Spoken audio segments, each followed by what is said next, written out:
जय हिंद दोस्तों, मेरा नाम है वेदश्री त्रिवेदी और हम लोग इस समय पढ़ रहे हैं इनकम टैक्स। इनकम टैक्स में जो इस समय हमारा चैप्टर चल रहा है वो है इनकम फ्रॉम सैलरी, और उस चैप्टर में हम लोग इस समय पढ़ रहे हैं परक्विजिट्स का वैल्यूएशन कैसे किया जाता है। पिछले वीडियो में मैंने आपको ये बताया था कि एकोमोडेशन का वैल्यूएशन कैसे किया जाता है। अगर इस चैप्टर से रिलेटेड मेरे पिछले वीडियोस आपने नहीं देखे हैं तो उनका लिंक डिस्क्रिप्शन बॉक्स में दिया गया है। साथ ही साथ मेरे चैनल का लिंक भी डिस्क्रिप्शन बॉक्स में दिया गया है, वहाँ से आप जाइए। प्लेलिस्ट में आपको income tax assessment year 2021 and 22 में जाइएगा तो सारे के सारे इनकम टैक्स एकदम स्टार्टिंग से मैंने बताई है। इनकम टैक्स की हिस्ट्री से लेकर के अभी तक जितना मैं पढ़ रहा हूँ, यहाँ तक के सारे वीडियोस आपको वहाँ पर उपलब्ध हैं, आप उनको देख लीजिए। और इस चैप्टर के सारे लिंक मैंने डिस्क्रिप्शन बॉक्स में आपको दे रखे हैं, वहाँ से जा करके आप इन पिछले वीडियोस को भी देख सकते हैं। आज हम लोग पढ़ने वाले हैं बहुत ही इम्पॉर्टेंट टॉपिक, जो कि है वैल्यूएशन ऑफ कार।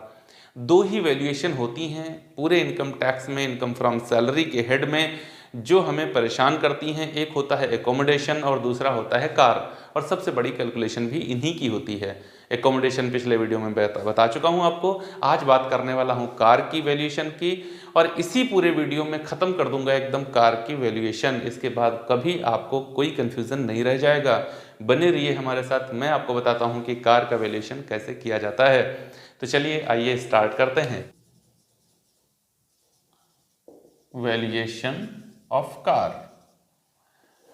मैंने आपको बताया था कार किसके लिए टैक्सेबल होती है, ओनली फॉर स्पेसिफिक एम्प्लॉय। विशिष्ट कर्मचारी के लिए ये टैक्सेबल होती है। विशिष्ट कर्मचारी कौन होता है पिछले वीडियोस में बता चुका हूं, वहां जाकर के आप उसे देख लीजिएगा, ठीक है ना। लेकिन मैंने साथ ही साथ ये भी बताया था ऐसा कोई एम्प्लॉय होगा नहीं जो स्पेसिफिक बने नहीं। सारे के सारे एम्प्लॉय लगभग स्पेसिफिक होते ही हैं। तो फिर सबके लिए कार का वैल्यूएशन टैक्सेबल होता है। अब कैसे टैक्सेबल होता है उसको हम लोग जानने वाले हैं अभी अपने इसी वीडियो में। तो बात वैल्यूएशन ऑफ कार की हो तो इसको दो पार्ट में डिवाइड कर लिया जाए। पहला पार्ट क्या है, वन कार ओन्ड और hired by the employer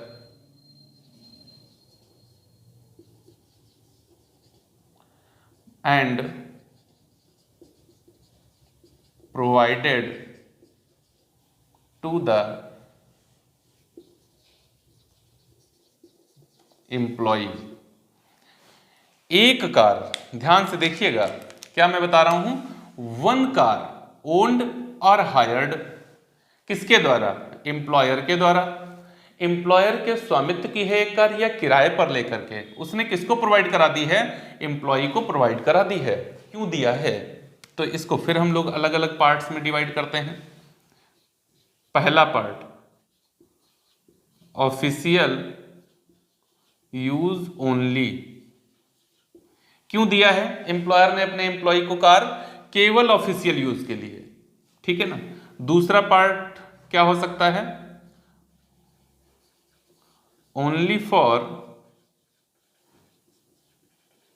personal use. केवल और केवल पर्सनल यूज के लिए दिया है। कहा जब तुम्हारा ऑफिशियल वर्क हो तो चाहे जैसे जाना, यहां पे तमाम सारी गाड़ियां खड़ी, चाहे किसी को ले जाना, ये वाली कार दे रहे हैं, इसका पर्सनल यूज करो केवल। तीसरा पॉइंट क्या कहा, बस यहीं पर तो कंफ्यूजन आएगी, मिक्स यूज। मिक्स मतलब ऑफिस एंड पर्सनल। मिक्स का मतलब क्या है, ऑफिस, इसको सी मत समझ लेना यार तुम लोग, कॉफी समझ लो, office and personal. Official use के लिए भी ले जाना और पर्सनल यूज के लिए भी ले जाना, दोनों ही काम के लिए ले जाना, तो उसको क्या कहेंगे, मिक्स यूज कहेंगे। अब कैसे करते हैं कैलकुलेशन, आइए इधर वापस आओ लौट के। अगर मिक्स यूज ओनली हुआ, केवल और केवल कार दी गई है, क्यों, कहा जब ऑफिशियल वर्क हो तो ले जाना, पर्सनल यूज के लिए इसको छू भी मत लेना।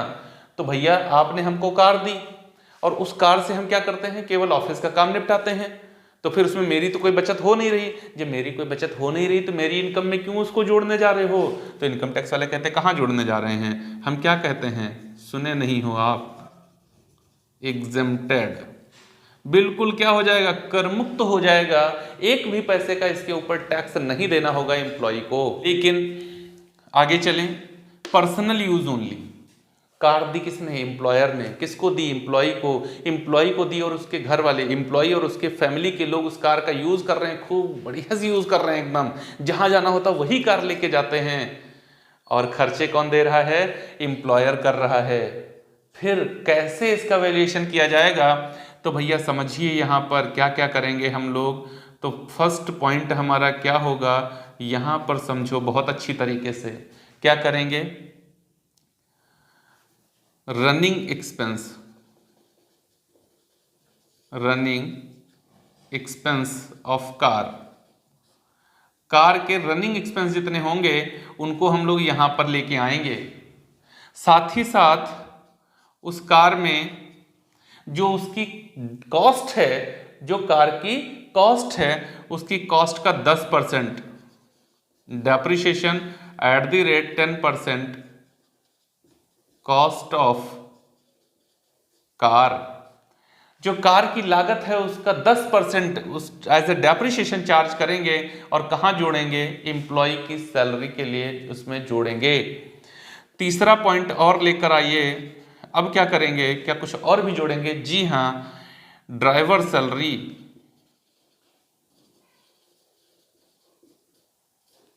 ठीक है। और इन तीनों को ही हम लोग जोड़ देंगे और जो वैल्यू आएगी इसी को कहेंगे वैल्यू ऑफ कार। ये कार का मूल्य निकल के आएगा और यहां पर जो मूल्य निकल के आएगा उसी को हम लोग एम्प्लॉय की सैलरी में जाकर जोड़ देंगे। क्यों जोड़ देंगे? अगर कार आपकी अपनी होती तो उसके रनिंग के खर्च करने पड़ते आपको। जी हाँ, करने पड़ते। कार धीरे धीरे समाप्त होती, उसका टूट फूट और क्षय होता तो भैया डेप्रिसिएशन आप लगाते। जी हाँ, लगाते। अच्छा, ड्राइवर रखते, उसका सैलरी देते। जी बिल्कुल देते। कोई बात नहीं है, मैंने तीनों को निकाल के जोड़ दिया है, इतना पैसा आपका बच गया है और उस बचे हुए पैसे पर हम टैक्स लगा देंगे, ये बोल रहे हैं इनकम टैक्स डिपार्टमेंट वाले इस एम्प्लॉय को। बात खत्म। मैंने आपको बताया था ना कि हमें क्या देखना है, आपकी बचत कितनी हुई। क्या आपका एम्प्लॉयर आपको अगर ये कार नहीं देता तो आप कार से नहीं चलते? अरे साहब क्यों नहीं चलते? चलते, फिर भी चलते। तो खर्च होता, खर्च बच गया तो बस उस पर हम टैक्स ले लेंगे। आगे आओ, मिक्स यूज, यही तो सबसे महत्वपूर्ण है। यहां पर क्या होता है इसको देखिएगा जरा, बहुत आराम से समझिएगा। यहां पर इसको दो पार्ट में हम लोग डिवाइड कर लेते हैं। क्या है वो दो part? Personal expenses, personal expenses paid by employer. इधर क्या है वो कंडीशन बनेगी, personal expenses paid by employee. यहां पर्सनल एक्सपेंसेस का मतलब है भाई, देखो कार कहां है? ऑफिस और पर्सनल। एक ही कार है, उसको ऑफिशियल यूज भी चलाइए और पर्सनल यूज भी चलाइए। पर्सनल यूज चलाने का मतलब ये कतई नहीं है कि एम्प्लॉय ही बैठकर चले, एम्प्लॉय के घर के लोग भी चल सकते हैं, वो भी पर्सनल यूज ही मानी जाएगी। एम्प्लॉयर क्या कहता है? कार हमारी, हमने आपको दिया, लेकिन हम खर्चे कौन देंगे? केवल ऑफिशियल वाले। तो फिर पर्सनल एक्सपेंसेस कौन देगा? ये एम्प्लॉय देगा। एम्प्लॉयर ने कहा कार चलाओ यार, तुम चलाओ, तुम्हारा घर चलाए, तुम्हारे परिवार के लोग चलाए, सब लोग चलाओ, खर्चे हम दे देंगे। तो ये personal expenses paid by employer, अर्थात overall expenses paid by employer, तो ये condition. Only official expenses paid by employer, तो ये कंडीशन। ध्यान रखना, कभी कभी क्वेश्चन में लिख के आता है official expense paid by employer, तो हमको पता है फिर personal expenses paid by employee. जब ऑफिशियल एक्सपेंस केवल एम्प्लॉयर दे रहा है तो पर्सनल एक्सपेंस कौन दे रहा है? एम्प्लॉय दे रहा है। अच्छा, कैलकुलेशन कैसे किया जाएगा? अगर personal expenses paid by employer है, कार के निजी चलाने के वे एम्प्लॉयर देता है। कौन सी कार है? तो यहां पर चलेंगे भैया हम लोग और देखेंगे ये लार्ज कार है। कौन कार है? लार्ज कार है। तो लार्ज कार के दशा में कितना मूल्य होगा भैया? 2400 रुपया पर मंथ। ओके, ठीक है ना। अच्छा, अगर वो स्मॉल कार है, स्मॉल कार है तो फिर 1800 रुपया पर मंथ। अच्छा, अगर ड्राइवर भी है तो अगर ड्राइवर है तो ड्राइवर सैलरी 900 रुपया पर मंथ, एकदम फिक्स। यहां पर ड्राइवर सैलरी की पूरी पूरी बात करी गई है। यहां पर क्या कहा, ड्राइवर सैलरी 900 रुपये पर मंथ। एम्प्लॉयर चाहे जितना दे रहा हो ड्राइवर को, लेकिन एम्प्लॉय की सैलरी में जोड़ने के लिए कितना माना जाएगा, ड्राइवर का सैलरी 900 रुपये पर मंथ। स्मॉल कार है तो 1800 रुपये पर मंथ, और अगर लार्ज कार है तो 2400 रुपये पर मंथ। लेकिन बात अगर इधर चल करके करेंगे कि personal expenses paid bye employee, और जो एम्प्लॉयर है वो केवल ऑफिशियल एक्सपेंसेस देता है और पर्सनली चलाने के खर्च कौन देता है, एम्प्लॉय देता है। तो एम्प्लॉय की बचत कहाँ, अरे बचत काहे नहीं है यार, कार तो एम्प्लॉयर ने दी है, वो तो नहीं आपको लेनी पड़ी, तो हम आपकी सैलरी में जोड़ेंगे। ये हम नहीं कहते, ये इनकम टैक्स डिपार्टमेंट वाले कहते हैं। तो एम्प्लॉय ने पूछा कितना जोड़ लोगे, तो बता रहे कितना जोड़ लेंगे। यहां की अगर बात आएगी लार्ज कार, यहां 2400 और यहां पर कितना 900 पर मंथ, ठीक है ना। अच्छा स्मॉल कार बता रहे हैं, स्मॉल कार 600 पर मंथ। अच्छा ड्राइवर सैलरी जी वो भी बता रहे हैं, ड्राइवर सैलरी ये 900 पर मंथ फिक्स है एकदम, चाहे यहां हो चाहे वहां हो। बात क्लियर। तो भैया ये कंप्लीट कैलकुलेशन हो गया है। अगर कार, एक कार, ध्यान देना यहां पर क्या लिखा हुआ है, वन कार, एक कार एम्प्लॉयर ने या तो उसके खुद के स्वामित्व की है या किराए पर लेकर अपने एम्प्लॉय को दिया है। कैसे दिया है, केवल ऑफिशियल यूज के लिए दिया है। तो certain documents, if certain documents completed, अर्थात उससे संबंधित डॉक्यूमेंट्स ये बताने के लिए, प्रूफ देने के लिए सेटिस्फाई कर पाए इनकम टैक्स डिपार्टमेंट को, अथॉरिटी को, कि देखो इसको केवल हमने ऑफिशियल यूज चलाया है, तो ये फुल्ली एग्जेम्प्टेड होती है। अगर ओनली फॉर पर्सनल यूज है तो रनिंग एक्सपेंसेस डेप्रिसिएशन 10% कॉस्ट की, कार की कॉस्ट का, ठीक है ना। डेप 10% कॉस्ट ऑफ कार है भाई, ये टी हटा दो, कार केवल रखो, ठीक है। तो ये डेप्रिसिएशन हो जाएगा। ड्राइवर सैलरी का जितना भी दिया जा रहा हो टोटल जोड़ लेंगे, इन तीनों का वैल्यू हो जाएगा वैल्यू ऑफ कार। अगर मिक्स यूज में है और पर्सनल एक्सपेंसेस एम्प्लॉय देता है तो बड़ी कार का 2400, स्मॉल कार का 1800, ड्राइवर सैलरी 900, और अगर पर्सनल एक्सपेंसेस जो है वो एम्प्लॉय पे करता है तो लार्ज कार 900, स्मॉल कार 600 और ड्राइवर सैलरी 900 रुपया, एकदम फिक्स है। ऐसे ही हम लोग वैल्यूएशन कर लेंगे आराम से। बात समझ में आ रही है। अच्छा अब आओ दूसरे नंबर पर, यहां more than one car owned और hired by the employer provided to the employee, तो क्या करेंगे, उसका ट्रीटमेंट क्या है। तो आइए इधर बात करते हैं। मोर than one car, more than one car owned or hired by the employer and provided to the employee।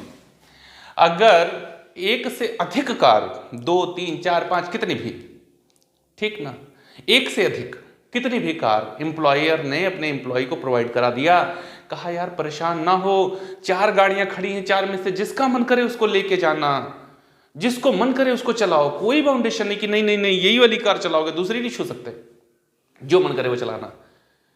तो इनकम टैक्स अथॉरिटी वाले नहीं मानते ना, एम्प्लॉयर तो सब कुछ देने को तैयार है। इनकम टैक्स वाले आ गए, कहा अच्छा 2, 3, 4 कारें चला रहे हो, कहा चला रहे हैं, किसने दिया, एम्प्लॉयर ने दिया, हम टैक्स लगाएंगे। कहा कैसे लगाओगे, कहा बता रहे कैसे लगाएंगे। नोट क्या करेंगे, one car treated as mix use and another car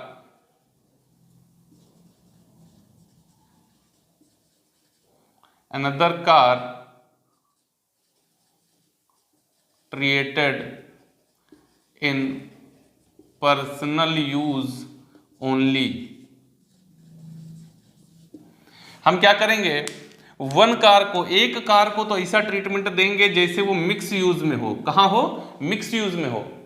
और बाकी जितनी भी कार होंगी बाकी जितनी भी कार होंगी अनदर कार को हम क्या करेंगे, उनको ऐसा ट्रीटमेंट देंगे जैसे वो केवल और केवल पर्सनल यूज में है। अर्थात जैसे किसी एम्प्लॉय को 2 कार मिल गई तो एक कार हम क्या करेंगे, मिक्स यूज में मान लेंगे और देखेंगे खर्चे कौन दे रहा है, एम्प्लॉयर दे रहा है तो ये कंडीशन लगा देंगे, एम्प्लॉय दे रहा है तो ये कंडीशन लगा देंगे। और दूसरी वाली कार को कहां ले आएंगे, यहां ओनली फॉर पर्सनल यूज, मतलब दूसरी कार का कैलकुलेशन रनिंग एक्सपेंसेस, डेप्रिसिएशन और ड्राइवर सैलरी पूरा पूरा जोड़ देंगे। ठीक है ना। अगर 3 कार मिली तो एक कार मिक्स यूज में और 2 कार पर्सनल यूज में। जब पर्सनल यूज में लाया जाता है तो यहां का खर्च बहुत बढ़ जाता है, इसकी अपेक्षा यहां का खर्च बहुत ज्यादा होता है। ध्यान रहे क्वेश्चन में यह नहीं कहा जाएगा कौन सी कार को पर्सनल यूज में ले जाओ, कौन सी कार को मिक्स यूज में ले जाओ। तो हम लोग देखेंगे जिस कार की लागत ज्यादा होगी, जिसकी कॉस्ट ज्यादा होगी, उस कार को मिक्स यूज में ले जाएंगे और जिस कार की लागत कम होगी उसको हम लोग पर्सनल यूज में लाएंगे। ऐसा करने से एसएससी को बेनिफिट मिलता है, उसकी जो टैक्सेबल सैलरी है वो कम हो जाती है, क्योंकि यहाँ पर जब हम ऐसे कैलकुलेशन करेंगे तो यहाँ का वैल्यू कम आता है। ठीक है ना, तो इस बात का ध्यान रखेंगे। तो भैया ये कंडीशन हमारा पूरा हो गया है जब 1 कार ओन्ड और hired by the employer provided to the employee, more than 1 car hired और owned by the employer provided to the employee. कभी कभी कंडीशन और भी आ जाती है। वो कंडीशन क्या होती है, जब एम्प्लॉयर अपने एम्प्लॉय को बोलता है कि देखिए कार तो आपके पास है, आप अपनी कार से चलिए, खर्चे हमसे ले लीजिए। क्या कहता है, कार आप अपनी चलाइए, खर्चे हमसे ले लीजिए। तो दूसरी कंडीशन हमारी क्या आती है, car owned by the employee and expenses paid by employer. क्या आती condition, car owned by employee and expenses paid by employer. अब इसका कैलकुलेशन कैसे किया जाएगा, देखो यहीं पर मैं आपको समझा देता हूं। भैया यहां पर उसको हम लोग नोट आउट करते हैं, car owned by the employ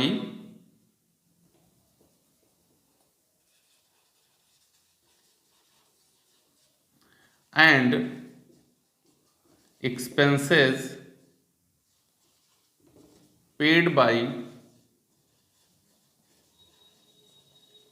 employer. ठीक है ना, कार किसकी है, एम्प्लॉयर के मालिकाना हक की है और खर्चे कौन दे रहा है, एम्प्लॉयर दे रहा है। कैसे दे रहा है, ऑफिशियल यूज ओनली।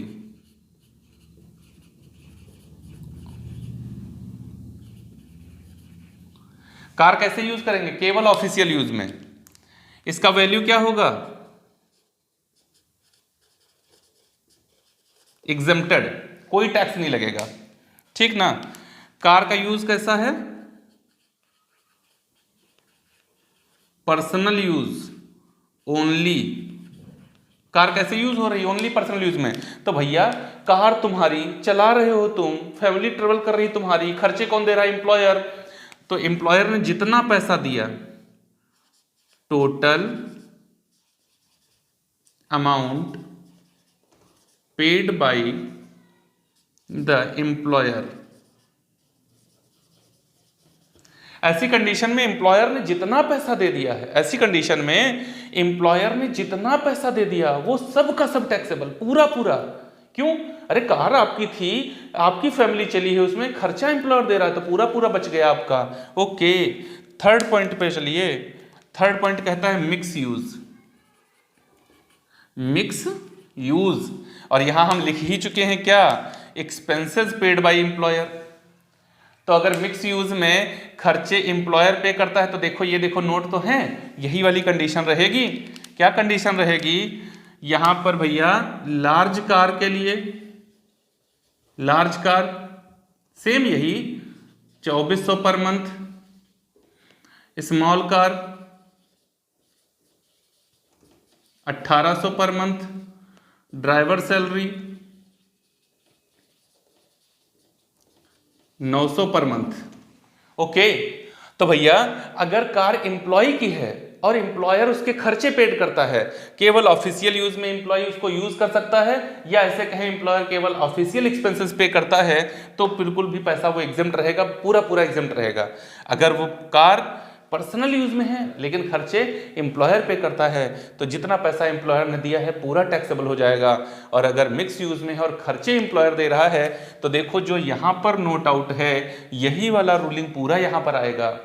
अगर लार्ज कार है तो 2400, स्मॉल कार है तो 1800 और ड्राइवर सैलरी है तो 900 रुपये पर मंथ। और यही होती है रूलिंग। बस कार का वैल्यूएशन खत्म, इससे आगे नहीं है कार का वैल्यूएशन।